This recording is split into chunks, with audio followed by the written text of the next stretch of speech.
Kathy and Les, the strength and resolve that both of you have brought to the issue of firefighter safety has saved countless fire service lives across our great nation.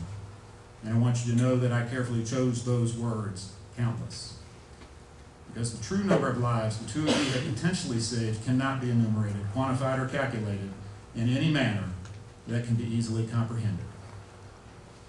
You are the epitome of our department's motto. Let me just express our gratitude for your 2 decades of effort with those 5 simple words: safety first, everyone goes home. Les and Kathy, just words cannot say how much we all love you here. When I called Kathy to begin planning this event, Kathy's words to me were, it's important to survivors that the families remember that their loved ones aren't lost. As you can tell by Morningside, everything here says that Kenny is not lost or never forgotten. So at this time, I'd like to invite Les and Kathy up here to say a few words. Everyone in this room has a part of Kenny. Every single person in this room. 20 years ago, it was the worst day of our lives. There is no way that Les and I could stand up here today if it had not been for the support of the fire service.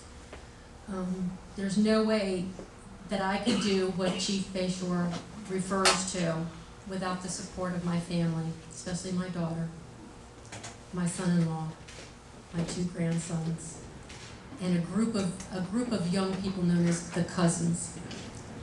My brother, who volunteers with me every year at Emmitsburg, my other sister, Kathy, Francis, Robert. There's just no way that we could do this alone. 20 years ago, you were there for us. Little did I know that there was a small place in Maryland called Emmitsburg.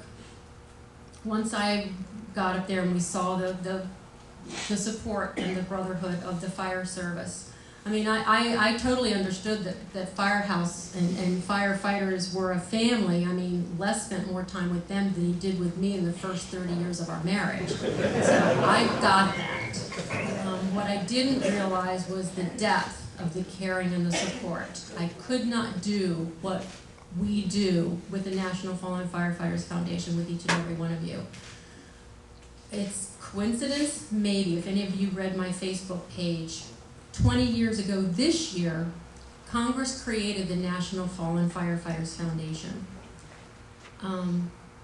There was a purpose there, I know, and their purpose, our purpose, is to honor and remember. Morningside has proven time and time again over the 20 years that they will remember. You heard him say every year at the Memorial Weekend that one thing that we do hear is from survivors, and I'm sure in your own families, that our biggest fear is that you will forget. We want you always to remember. I have such an extended family across this country. I received emails from firefighters from all over the country today. I want to read you one of them. If my phone doesn't die first. This is from a firefighter. It says, Kathy, a quick note to let you know that we remember Kenny on this day, and we think about everything that you have done in his honor. This morning at the station, at the fire station table, we discussed his sacrifice in some of the events surrounding the call. We are inspired by his dedication, and we learned to make our next run a little more safe. On behalf of the Castle Rock Quint 155 in Colorado and the Denver Sierra Climb Committee. I received a lot of emails and on my Facebook like that, but we could not do that because it is you that supports the fire service family. And I don't really honestly believe that we all truly understood how much a family we are. My boss is probably one of the most dedicated people I have ever met in my entire life. And he honestly believes that our survivor support network in this country really is the glue that holds the fire service together during a tragedy, during a line of duty death. There's a couple of my friends from the National Fallen Firefighters Foundation here tonight, Joe and Sue Nasaka from Annapolis. I first met them a few years back when they had been to the Maryland Memorial, and Sue wanted just to be part of our family because her father was a line of duty death in the state of Maryland in 1959, and she's been working with us ever since. I can't believe the turnout here. I'm really taken aback. You honor me, you honor the legacy of Kenny, but not just Kenny, every single firefighter who lays his life on the line. We want to ensure that you go out there, you be safe, you fight fire safer so that everyone does go home.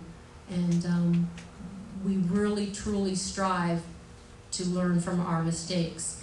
And I know that Morningside and Prince George's County and the state of Maryland and the National Fallen Firefighters Foundation supports every family and every firefighter, whether it's an injury, a disability, or a death. I want to tell you how much we love and respect what you have done here tonight. It goes beyond anything that I expected, but I want you to remember this, and I want each of you to take this home with you and give everybody in your family a hug and a kiss tonight. Thank you.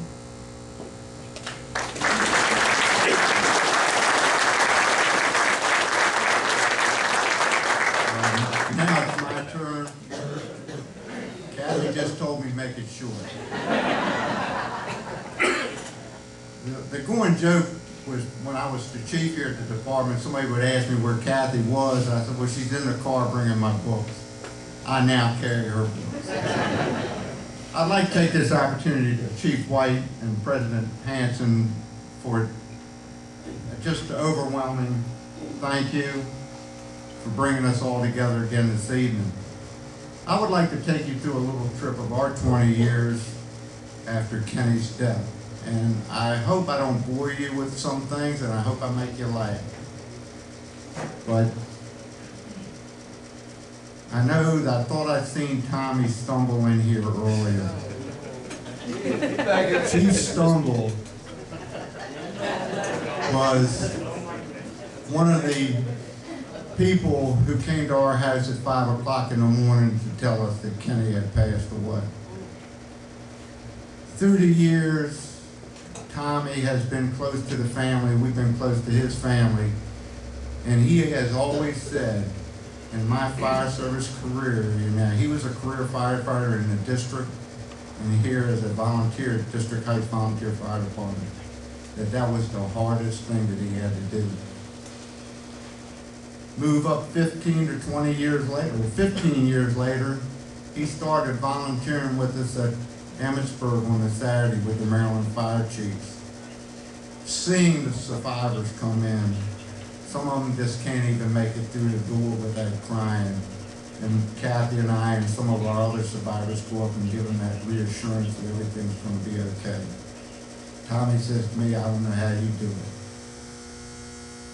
20 years is fast. 20 years is going by very quick. For you people who listen to country music, Kenny Chesney has a song there called Blink. And if you have ever listened to the lyrics of that song, you'll understand. It's about a newspaper man interviewing a guy that turned 101 years old. And one of the lyrics in that song says, he blinked and he married his high school sweetheart. He blinked again and 50 years go by.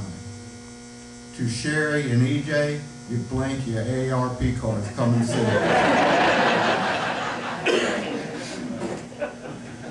Through our travels, we have done a lot to raise money for our survivors programs. I've always told the grandchildren after Kathy's gone and I'm gone, if you go to Annapolis, you can look at her in bronze. She was the mother figure of the statue at the Maryland Memorial. They did change her hairdo a little bit. She mentioned Billy Goldfeather a while ago. Kathy travels the country There's not too many places in the United States that Kenny's name and Morningside hasn't been mentioned. Billy told me one day that he said somebody was looking for Kathy and they just called her the Flying Redhead, just looking for her. The other things that we have done throughout the years is Robert, the family reunion. Do you remember 2 o'clock in the morning when we were out there cooking that hog? And I woke up, when I walked out to the yard, Robert was talking. And I said to Robert, I said, who are you talking to? Kenny. But those are the things that how they remember. Just songs that bring back to you. Tim Cadero's in the audience tonight.